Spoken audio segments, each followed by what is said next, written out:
Bienvenidos, iniciamos esta nueva cobertura para el SQ Play. Nos encontramos en la Escuela de Arqueología junto a Hugo Puentes. Él es uno de los docentes investigadores aquí en el lugar.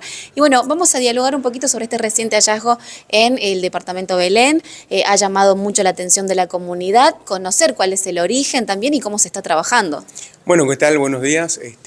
Sí, como decían, fue un hallazgo atípico lo que se produjo ahí en la localidad del Eje, en el departamento de Belén, con respecto a este cráneo que apareció, que en la primera instancia corresponde a un niño con una práctica muy común que se daba en el noroeste argentino, que eran este tipo de modificaciones culturales.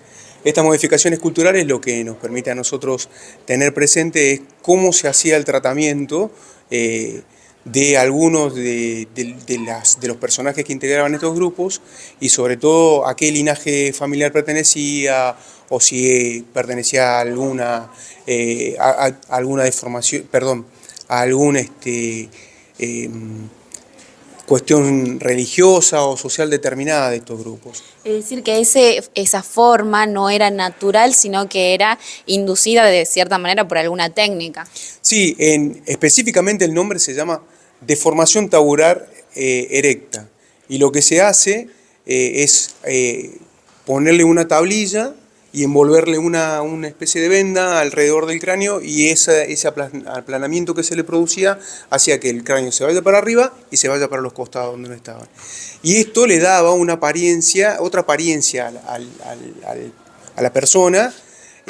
Obviamente que nosotros en este caso lo que tenemos es un cráneo de un niño, pero en adulto también se nota esta particularidad. Y era muy específico de algunos grupos, sobre todo aquellos que en la temporalidad nosotros los ubicamos antes de la llegada de los españoles, más o menos sería entre el 600 y el 1300 antes de los españoles. Específicamente el lugar de donde provienen estos restos estarían ubicados más a algo que nosotros miramos o cultura de la Guada o cultura Belén. Claro. Este tipo de características es justamente lo que los ubica a ustedes en tiempo, en civilización, por lo que ya vienen investigando también, a qué acostumbraban. Estas particularidades, digamos, les permite a ustedes ubicarlos dentro de una civilización, una forma de pensar, una ideología de aquellos tiempos, ¿no? Sí, nosotros tengamos en cuenta que con la llegada de los españoles se hace una nueva historia y recorremos mucho a lo que es la oralidad, pero como no han quedado muchas comunidades originarias en el NOA, nos perdimos mucha de esa parte de la historia. Lo interesante de todo esto es que a nosotros en arqueología nos abre una especie de ventana hacia el pasado, y esa ventana nos muestra muchas de las costumbres, sobre todo una de que hoy en día es muy común, que es el tema del tratamiento de la muerte, y sobre todo en este caso de los niños. Bien, bueno, justamente a eso iba a hacer mención. Sabemos que estas prácticas deben ser más fácil aplicarlas en los niños porque no están todavía ensamblados del todo las diferentes partes del cráneo, ¿no? Por eso es que nos piden, cuando el bebé es recién nacido y demás, cuidar la cabeza conforme se termina de cerrar, ¿no? Sí, obviamente, los huesitos están mucho más blanditos y eso es mucho más fácil de hacerlo.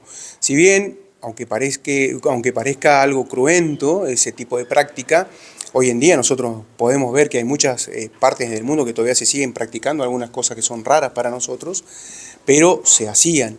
Y en este caso, sí, se inmovilizaba, era poco, práctico y cómodo para el niño tener eso, pero bueno, es una cuestión de costumbre. Y esto lo que hacía era darle o sea, cambia el sentido de cómo se lo ve adentro de la comunidad del niño. Claro, y que podría haber tenido incidencia o no en la mortalidad también, porque les ha tocado realizar muchos hallazgos que impliquen que sean de niños. Sí, hay. En esa zona, sobre todo, el tratamiento de la muerte de los niños es muy particular en la zona de Belén, pero muchas veces estas prácticas no producen, en la mayoría de los casos, y en contrario de lo que se piensa, la mortandad del infante. Nosotros hemos detectado, y se ven a través de la bibliografía, muchos adultos con este tipo de tratamiento, o sea que no causa o no tiene incidencia en la mortandad. Bien, bueno, los restos ya están siendo trasladados, han sido recuperados, ¿han tenido algún tipo de repercusión a nivel nacional o internacional? Sí, sobre todo porque el tratamiento que se dio a partir de las redes sociales fue bastante grande, entonces se tejieron muchas especulaciones con respecto al tema, pero bueno, lo que sí, comunicándonos con la gente de la Dirección de Antropología, sabemos que ya lo recuperaron, lo trajeron, lo están procesando y evidentemente tendrán algo más que para decir ellos con respecto al tema de lo que se encontró. Bueno, muchísimas gracias, Hugo, por su tiempo. Entre esas especulaciones, me animo a decirlo, como para dejarlo como una perlita en este cierre de la nota, hay personas que insinuaban que tenían los cráneos eran similares a los de los alienígenas, ¿no? Me permito preguntarle si sus creencias y respecto a todas las investigaciones que me imagino ha realizado, más allá de que sabemos que en este caso no se trata, ¿cuál es su pensamiento al respecto? Bueno, mirá, vamos a ser sinceros, hay muchas elucubraciones con respecto al tema de que existe algo distinto a lo nuestro. Y para ser más terrenales y nosotros haciendo arqueología, hay que valorar muchísimo lo que tenemos en Catamarca. Catamarca es una de las cunas de la cuestión arqueológica a nivel nacional. Y lo que nosotros tenemos acá es mucha información de la cual no se ha tratado.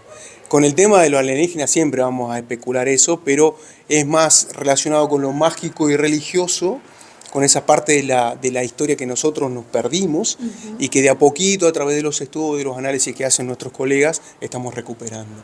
Bien, bueno, muchísimas gracias por esa loable labor que ustedes realizan para reconstruir y no tener que no nos falte ningún eslabón, ¿no?, en la cadena de nuestra historia.